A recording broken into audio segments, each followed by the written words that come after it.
The British government and the British state are being forced to bring back slavery as a result of a bizarre combination of lefty do-gooders, uncontrolled immigration and immigration from the Islamic world.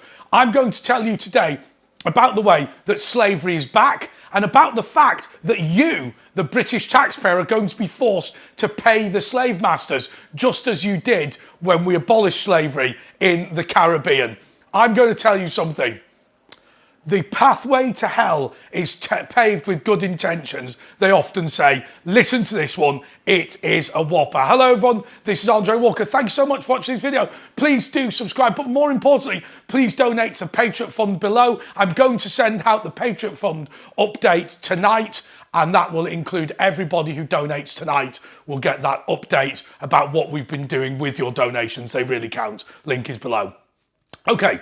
In 2015, the government brought in the Modern Slavery Act. The idea was to say that slavery was back, and the idea that they were kind of getting at was there were some people who were being bullied, some people who were being pushed into indentured service, and some people who were not being treated properly. Now, there's always going to be an element of people who are not getting the minimum wage, and that is a breach of that legislation, and that goes on a gradient to people who are straight out just being exploited. The Modern Day Slavery Act, the idea was that we were supposed to be getting new tools for the police and the courts to protect people. Shh. The real reason, of course, was the number of people who'd come from the Roma community from Romania, and the fact that they were using their relatives, friends and people from the gypsy community as slaves to go begging on the streets, pickpocketing and indeed shoplifting, which of course has been a major epidemic in this country and indeed across Europe. But what has also happened is if you are a victim of modern day slavery and you claim asylum in the United Kingdom, you are allowed to stay and you are allowed to receive protection from those gangs. So how on earth can updating law on slavery, how on earth can giving refugee status to people who are victims of slavery, how can that bring back slavery?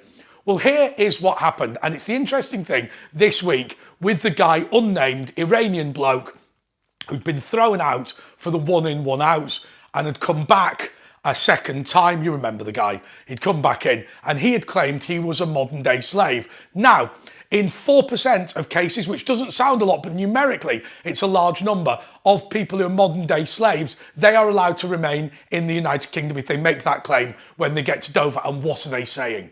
Well, what was he saying? He was saying that when he'd been met in Iran, he met a gang who said to him that they would take him to the United Kingdom for a price. That price is normally £10,000 to £15,000. When you come to the United Kingdom, you will have to pay that back by being basically unpaid workers to us, and also by claiming benefits from the UK government, right? So the slave masters bring you to the United Kingdom. Then when you're in the United Kingdom, you say, I wish to claim asylum. You make up some bogus reason. Okay, if that fails, then you can then always say that you are a modern day slave. But the critical point is this. Did you hear what I said before?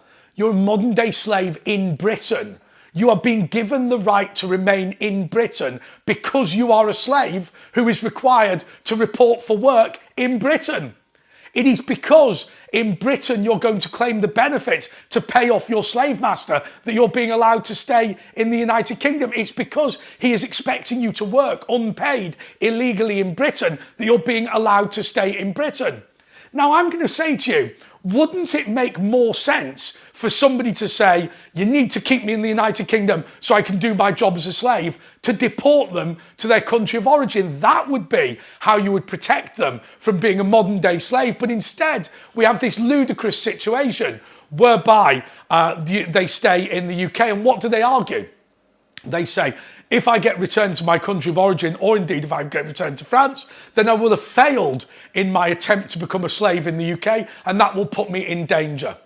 Now, I'm really, really very sorry to say that we have to be very, very tough here.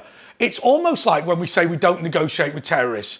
If we allow a route to British citizenship to be that you're working as a slave in Britain, then we are bringing back slavery in this country. And let me tell you, the criminal gangs that operate in the UK that use these people, they're not just fruit picking, which is often commonly associated with slavery and modern day slavery.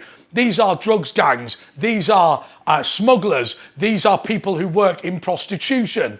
And of course, we need to protect from all of those things. The reality is, if you get somebody who has been sex trafficked, as an example, from say, well, let's call it the Roma community of Romania, then that person would be better sent back to Romania. They would be safer than if we say they're an indentured slave, they're a servant, they now need to stay in the UK in order to do that job. Here is the truth of the matter. There is now an immigration industry. That immigration industry is partly those people who work on visas. You go around Tooting and places like that, and there's loads of people who will get you a visa. They're experts in swinging the lead. There's all of these law companies, all these solicitors firms who are not real. Oh, I'm sorry to say this, and maybe I'm not saying it quite right, but they're not really lawyers. They're not really officers of the courts. What they are is people who will lie on your behalf in order to get you into the UK. Then there's the people smuggling gangs. And then there's people like the RNLI and the Royal Navy. Think about this. This migrant invasion with Hamas, Hezbollah and ISIS infiltrating the small boats. This has got to be the first time in the history of any nation where the invasion that is undermining it has been facilitated by, paid for, and at least in part organised by the Navy that is supposed to defend the channel. Do you know, I often say to people when they say these small boats, we don't know what to do. Vladimir Putin, I don't know why he's attempting to maintain his nuclear submarines. I don't know why he's attempting to come in with all these research vessels. I don't know why he's bothering trying to maintain his aircraft carrier, which is a pretty big job in of itself. Why doesn't he just get a load of small boats with some blokes who, you know, well, pick them up in Vladivostok, toss your Russian passport in the English Channel, you'll be able to infiltrate the UK very easily. What is the truth of this? This industry is making a fortune out of this, and they do it deliberately. When I've said, I was debating with somebody on my TV show, and they said, these applications for asylum must be correct because 81% of them are granted. It's only about 20 in France. Yes, because the rule in Britain is if you've got any argument at all, you will be allowed to stay. The only people who are thrown out of this country are people whose case is so meritless that there is literally nothing for their lawyers to say at all. And bear in mind, if you failed on your asylum request and only 19% fail, you can then claim to be a modern day slave. And they say only 4% of them achieve. But remember, most people have claimed both. So it could easily be 81% plus 4% equals 85% getting in. I don't know, there may be some overlap, but there might not necessarily be overlap. That is the way our system is utterly ludicrous. And what galls me more than anything else is we see these do-gooders out and about talking about Edward Colston, not a slave trader. Just to remind you, if you've not watched this channel before, Edward Colston, the guy they pulled the statue down in Bristol, was a cloth salesman and a member of the worshipful company of Mercers in the City of London. When he retired from his cloth selling business, he was given the position of Deputy Governor of the Royal Africa Company, a division of which sold slaves. He never went to any of the meetings. It was just an honorary position to make him look good in his old age and to thank somebody who bought and sold cloth through the company. That was the claim of him being a slave trader. But what is amazing is that you're pulling down these statues of slave masters, so-called. You're complaining about what happened in the United States of America, and yet the very rules, the system that you have put in place is now creating slavery in this country, in Britain, right now. I don't think slavery is acceptable, and I think we should be cracking down on modern day slaves, but the way to do that is to smash the gangs, and the other way to stop modern day slavery is to admit that it is rife, to admit that there are more slaves now than there ever were at the height of the transatlantic slave trade. Now, you might be angry about the transatlantic slave trade because of the sheer dehumanization of it, because of the scale of it, because of the brutality of it, because of that middle passage, which could take anywhere between 1 and 6 months, where you are living in your own filth and those people who are sick are simply thrown over the side. In fact, there was one case, I think his name was Luke Collingridge, a naval captain who, when he discovered that his slaves had smallpox, he threw them all into the river, threw them all into the sea, weighed them down with an anchor and said, well, we'll just claim on insurance. So I accept that you might think that you do think the transatlantic slave trade is despicable in that respect, but every moment that you complain about it, always remember that every passing year there are more slaves in the world. And there are certainly more in Britain, because now we are specifically allowing you to come to Britain to work as a slave. It is a quirk of the system, but it is nonetheless unacceptable. Please do donate to the Patriot Fund below. We'll get that update out, and I will see you very, very soon. Until then. Oh, by the way, there is one thing I did want to say to you. Yesterday on a video, I said that I'd written to the government to say we should abolish heterosexual marriage.